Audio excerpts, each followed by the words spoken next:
எடப்பாடியும் ஸ்டாலினும் ஒன்றாக சேர்ந்து நிருபர்கள் சந்திப்பு. சற்று முன் தமிழக அரசியலை புரட்டி போட்ட சம்பவம் என்ன நடந்தது? எதிரெதிர் துருவங்களாக இருந்த திமுக, அதிமுக இப்போது இரு துருவங்களாக மாறியது எதற்கு? அதாவது தமிழக அரசியல் களம் இப்போது கூடுதலாக சூடுபிடித்திருக்கிறது. அதற்கு காரணம் தேர்தல் தேதி அறிவிக்கப்பட்டு விட்டது. இனிமேல்தான் உண்மையான பரபரப்பு என்பது தமிழக அரசியலில் இருக்கப் போகிறது. அதாவது அடுத்த மாதமான ஏப்ரல் 23ஆம் தேதி தமிழகத்தில் ஒரே கட்டமாக வாக்குப்பதிவு நடக்க இருக்கிறது. அதனைத் தொடர்ந்து மே 4ஆம் தேதி வாக்கு எண்ணிக்கை எண்ணப்பட இருக்கிறது. இதன் காரணமாகத்தான் தமிழக அரசியலில் தற்போது பரபரப்பு தொற்றிக் கொண்டுள்ளது. இனிமேல் தமிழக அரசியல் கட்சிகள் இந்த தேர்தலுக்காக தீவிரமான வேலைகளிலும் இறங்கிவிடும். ஏற்கனவே திமுக, அதிமுக, விஜயின் கட்சி போன்றவைகள் இந்த தேர்தலை நோக்கி தீவிர அரசியலை செய்து வருகிறது. குறிப்பாக திமுக, அதிமுக போன்ற கட்சிகள் கூட்டணி கட்சிகளை சேர்ப்பதில் ஆர்வம் காட்டி வந்தது.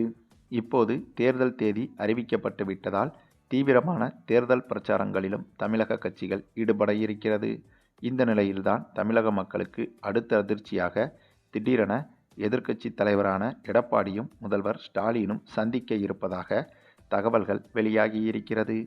இதற்கு மிக முக்கிய காரணம் எய்ம்ஸ் மருத்துவமனை கட்டுமான பணி என்பது மிகவும் தாமதமாக இருந்து வருகிறது. இதற்கு மிக முக்கிய காரணம் மத்திய அரசின் நிதி பகிர்வு சுத்தமாக இல்லை என்பதுதான்.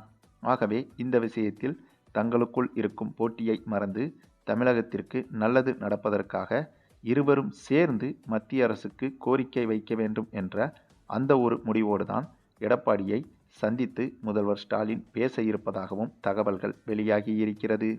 அதுவும் இதுபோன்ற தேர்தல் நேரங்களில் மத்திய அரசுக்கு அழுத்தம் கொடுக்கும்போது அப்படியாவது இந்த எய்ம்ஸ் மருத்துவமனைக்கு ஒரு விடிவு காலம் பிறக்குமா என்ற எதிர்பார்ப்பில்தான் முதல்வர் ஸ்டாலின் அவர்கள் இந்த ஒரு செயலை முன்னிறுத்தியிருக்கிறார். இதற்கு எடப்பாடி தரப்பும் இப்போது மறுப்பு தெரிவிக்க முடியாது என்பதும் குறிப்பிடத்தக்கது. ஏனென்றால் தேர்தல் நெருங்கும் நேரத்தில் ஒருவேளை முதல்வர் ஸ்டாலினின் இத்தகைய முன்னெடுப்புக்கு எடப்பாடி எதிர்ப்பு தெரிவித்தால், அதாவது ஒத்துழைப்பு கொடுக்க முடியாது என்று தெரிவித்தால், கண்டிப்பாக பொதுமக்களின் பார்வையில் எடப்பாடிக்கும் அதிமுகவுக்கும் அது மிகப்பெரிய பின்னடைவை ஏற்படுத்திவிடும். இதனால் அதிமுகவின் வாக்கு வங்கிகள் இந்த தேர்தலில் பெரிதாக பாதிக்கப்பட்டுவிடும். ஆகவே கண்டிப்பாக இந்த நேரத்தில் ஸ்டாலினின் இந்த ஒரு கோரிக்கையை எடப்பாடி ஏற்றுக்கொண்டுதான் ஆக வேண்டும். திருடனுக்கு தேள் கொட்டியது போல எடப்பாடிக்கு வேறு வழியே இல்லை. இந்த இடத்தில் கத்தவும் முடியாது, கதறவும் முடியாது. அதேபோல பாஜகவுக்கும் இதில் மிகப்பெரிய ஆப்பு இருக்கிறது. ஏனென்றால் எடப்பாடியும் முதல்வர் ஸ்டாலினும் சேர்ந்து வைக்கும் கோரிக்கை இந்திய அளவில் பேசுபொருளாக மாறிவிடும். ஆகவே இதற்கு உடனே பாஜக நடவடிக்கையும் எடுத்தாக வேண்டும். அதாவது எய்ம்ஸ் மருத்துவமனையை உடனடியாக கட்டுவதற்கு பாஜக என்னென்ன செய்ய வேண்டுமோ அவை அனைத்தையும் தமிழகத்திற்கு செய்தாக வேண்டும். அப்படி ஒருவேளை இந்த நேரத்திலும் பாஜக அதனுடைய வேலையை காட்டினால் பாஜக கூட்டணியில் இருக்கும் அதிமுகவுக்கு இங்கே வாக்குகள் என்பது கணிசமாக குறைந்துவிடும். ஆகவே எப்படி பார்த்தாலும் முதல்வர் ஸ்டாலினின் இந்த ஒரு முன்னெடுப்பு என்பது இந்த நேரத்தில் மிக சரியான காய் நகர்த்தலாக இருக்கப் போகிறது. ஏனென்றால் இந்த ஒரு விஷயத்தை எடப்பாடி ஏற்றுக்கொண்டாலும் ஏற்றுக்கொள்ளவில்லை என்றாலும் திமுகவுக்குத்தான் லாபம். அதேபோல பாஜகவும் இதற்கு செவிசாய்த்தாலும் செவிசாய்க்கவில்லை என்றாலும் திமுகவுக்குத்தான் லாபம்.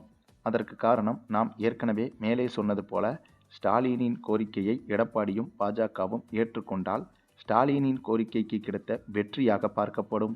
இதனால் தமிழக மக்களின் ஆதரவு என்பது திமுகவுக்கு கூடுதலாகும் வாய்ப்பும் உருவாகும். இதில் ஒருவேளை ஸ்டாலினின் இந்த கோரிக்கையை எடப்பாடியும் பாஜகவும் ஏற்றுக்கொள்ளவில்லை என்றால் இவர்களுக்கு எதிராக மக்களின் எதிர்ப்பலைகள் என்பது இப்போது கிளம்பிவிடும். ஆகவே நடைபெற இருக்கின்ற தேர்தலில் இவர்களுக்கான வாக்கு வங்கி என்பது பெருமளவு குறைவதற்கும் அதிக வாய்ப்புகள் உருவாகிவிடும். ஆகவே சரியான நேரத்தில் சரியான காலகட்டத்தில் ஸ்டாலினின் இந்த ஒரு திட்டம் என்பது அதிமுகவுக்கும் பாஜகவுக்கும் விழுந்த மிகப்பெரிய அடியாக பார்க்கப்படுகிறது. இப்படி ஸ்டாலின் யோசிப்பதால் தான் கலைஞரை விட மிகவும் ஆபத்தானவர் ஸ்டாலின் என்று கூறுகிறார்களோ என்னவோங்க. அது மட்டுமில்லாமல் இப்போது பரபரப்பாக மாறிக்கொண்டிருக்கும் மற்றொரு செய்தி என்னவென்றால், செங்கோட்டையன் அவர்கள் இப்போது விஜயின் கட்சியிலிருந்து விலகுவதாக கிட்டத்தட்ட அதிகாரப்பூர்வமாக செய்திகள் வெளிவந்து கொண்டிருக்கிறது. அதுவும் அப்படியாக இவர் விலகி திமுகவில் இணைவதற்கான வாய்ப்பு பிரகாசமாக உருவாகியிருக்கிறது. இதற்காக ஓபிஎஸ்ஸிடமும் செங்கோட்டையன் அவர்கள் நேற்றைய தினம் 2 மணி நேரம் பேசியிருப்பதாகவும் தெரிகிறது. ஆமாங்க, எடப்பாடியின் தனி அதிகாரத்தை எதிர்த்துதான் அதிமுகவிலிருந்து வெளியில் வந்தார் செங்கோட்டையன். தனது நீண்ட அரசியல் அனுபவத்திற்கு நல்ல ரெஸ்பான்ஸ் இருக்கும் என்ற நம்பிக்கையில்தான் தவேகா கட்சியில் இணைந்தார். ஆனால் இந்த இரண்டிற்கும் இப்போது ஆப்பு விழுந்து விடுமோ என அப்செட்டில் இருக்கிறாராம் செங்கோட்டையன். எம்ஜிஆர் அவர்கள் அதிமுகவை 1972 தொடங்கியதிலிருந்தே அந்த கட்சியில் இருப்பவர் செங்கோட்டையன். எம்ஜிஆரின் குட்புக்கில் இருந்தவர் செங்கோட்டையன். அதேபோல ஜெயலலிதா அமைச்சரவையிலும் இடம்பெற்றவர். ஒரு முறை சத்தியமங்கலத்திலும் 8 முறை கோபிச்செட்டிப்பாளையத்திலும் என 9 முறை சட்டமன்ற உறுப்பினராகவும் பல முறை அமைச்சராகவும் இருந்தவர் செங்கோட்டையன். 3 தலைமுறை அரசியல்வாதிகளை பார்த்தவர். இவ்வளவு அரசியல் பின்புலத்தை கொண்டவர்தான் செங்கோட்டையன். ஆனால் தவேகாவில் அடைக்கலமான பிறகு இப்போது என்ன செய்வதென்பது தெரியாமல் செங்கோட்டையன் குழப்பத்தில் இருக்கிறாராம். செங்கோட்டையனும் எடப்பாடியும் ஒரே சமூகத்தை சேர்ந்தவர்கள் என்றாலும் என்ன காரணமோ தெரியவில்லை, இருவருக்கும் 7ஆம் பொருத்தமாக இருந்து வந்தது. எம்ஜிஆரிடம் அரசியல் பயின்ற தனக்கான அங்கீகாரத்தை எடப்பாடி கொடுக்கவில்லை என செங்கோட்டையன் ஆதங்கப்பட்ட நேரத்தில் செங்கோட்டையனை வளரவிட்டால் தனக்கு பேக் ஃபயர் ஆகிவிடும் என எடப்பாடி பயந்ததுதான் இருவருக்குமான கசப்பு ஏற்பட்ட ஆரம்ப புள்ளி.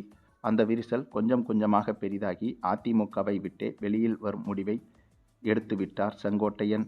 அப்போது இவருக்கு புகலிடமாக தெரிந்தது தவேகா கட்சிதான். தனது அரசியல் அனுபவத்திற்கான அங்கீகாரம் கிடைக்கும் என நம்பிதான் விஜயின் கட்சியில் இணைந்தார் செங்கோட்டையன்.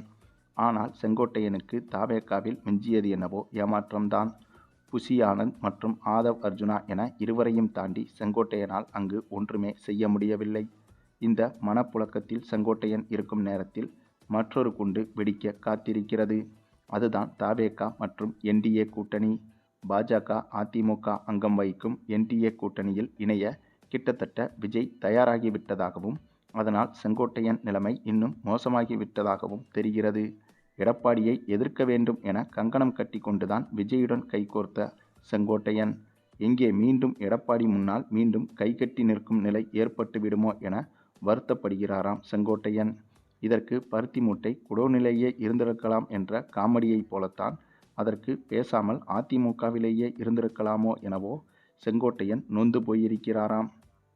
ஒருவேளை என்டிஏ கூட்டணியில் இணைந்து அதிமுகவுடன் பயணிக்க விஜய் முடிவு செய்துவிட்டால் தவேகாவில் இருந்து வெளியேறலாம் என்றுதான் நினைத்து கொண்டிருக்கிறாராம் செங்கோட்டையன். அப்படி ஒரு முடிவை எடுத்துவிட்டால் செங்கோட்டையனின் அடுத்த மூவ் என்னவாக இருக்கும் என்பதுதான் இப்போதைய ஹாட் டாபிக்காக இருக்கிறது. அதுவும் விஜயின் விவாகரத்து பிரச்சனை என்பதும் திரிசாவுடனான சர்ச்சை என்பதும் கூட செங்கோட்டையனுக்கு பிடிக்கவில்லையாம். ஆகவே ஒருவேளை விஜயின் கட்சி பாஜகவுடன் கூட்டணி போகவில்லை என்றாலும் கூட செங்கோட்டையன் அவர்கள் தவேகா கட்சியிலிருந்து விலகி திமுகவில் இணைவதற்கான வாய்ப்புகள் என்பது பிரகாசமாகவே இருக்கிறது என்றும் கூறப்படுகிறது. சரி, நீங்க சொல்லுங்க, முதல்வர் ஸ்டாலின் அவர்கள் எடப்பாடியை சந்திக்க இருக்கும் இந்த ஒரு செய்தியை பற்றியும் அதேபோல செங்கோட்டையன் அவர்கள் இப்போது எந்த முடிவை எடுத்தால் சரியாக இருக்கும் என்பதை பற்றியும் உங்களுடைய கருத்துக்களையும் கமெண்ட்ல தெரிவிங்க.